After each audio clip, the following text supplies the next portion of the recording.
St. George and the Dragon, written by Geraldine McCaughrean, illustrated by Nikki Palin. The still, deep pool lay in a hollow below the high wooden fence of the hilltop town. Every day the woman came down to draw its water. Their sheep drank at its banks, and a few straggling roses bloomed in coils of bramble along the water's edge. Then, one morning, the woman walked down to the water, dropping their empty buckets, ran back, and closed the city gates, sobbing with fright. Climbing to the top of the palisade, they peeped over.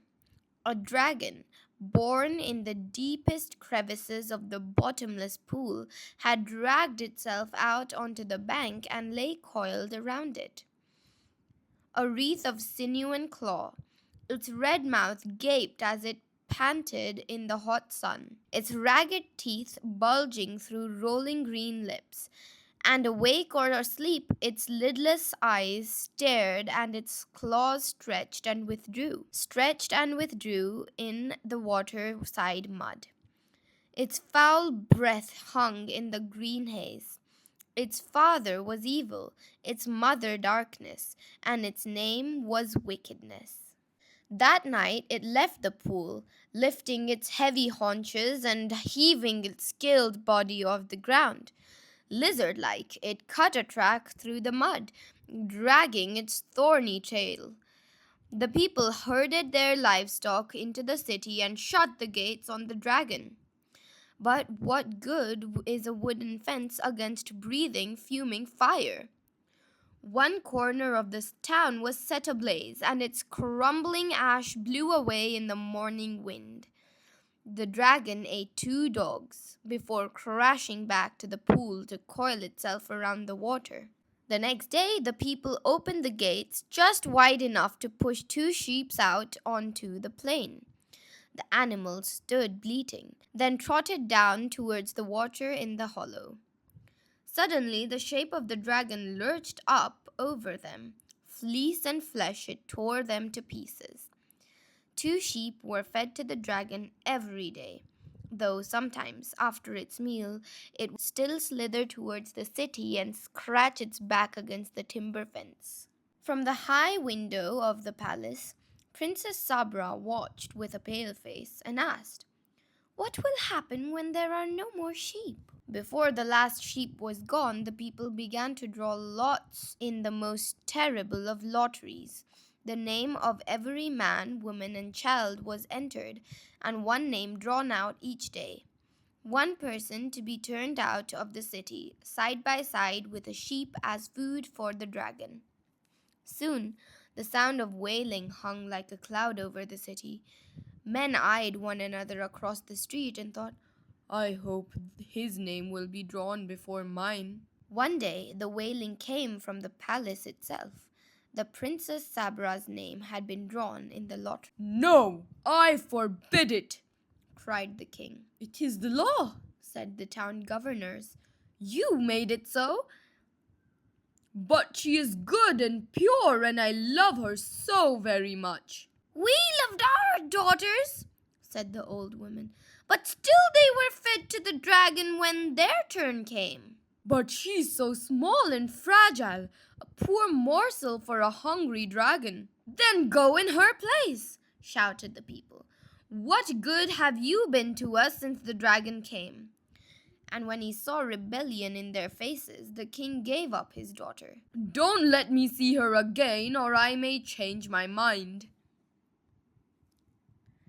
Not far away, a horseman was riding up a steep hill when his horse stopped and began to paw the ground, blowing sharply through his nostrils. The rider himself was aware of a charred, acrid smell in the air.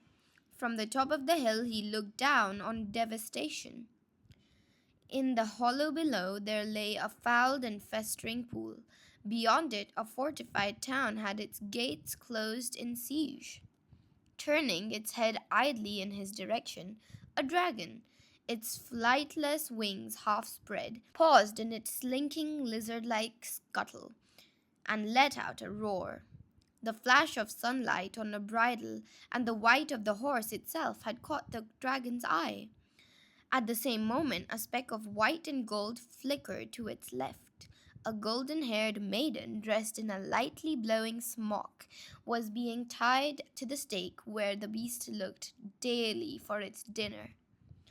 The girl cast one imploring look towards the town, but the windows of her father's palace were empty. Her head fell forward in despair. The dragon threw out a contemptuous roar at the rider and turned to devour its white morsel of meat. Hear this, beast, that I am George of Lydda, and a pure man. The rider's voice barely reached the dragon across the wilderness. Turn and fight me, for surely your father was evil, your mother darkness, and you are wickedness itself. George leveled his long lance. The dragon's jaw, gaping over at the princess, clashed shut. It snaked on its haunches, and its wing beat the air. A column of fuming fire belched from its nostrils, but the soldier, galloping towards it across the plain, raised a shield over his own and his horse's head, and the fire was turned aside. The brightness of the sun on shield and helmet seemed to madden the rampaging beast. George's noble white horse carried him into the very shadow of the dragon.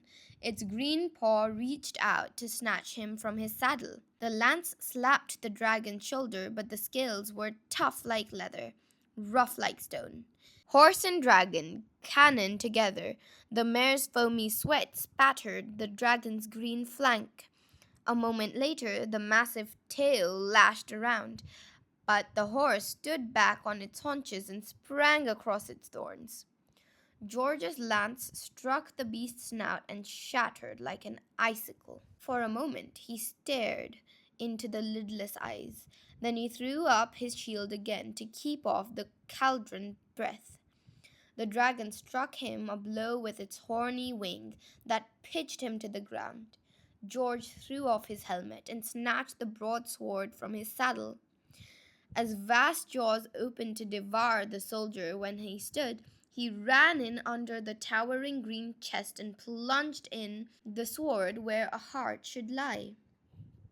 But the creature had no heart.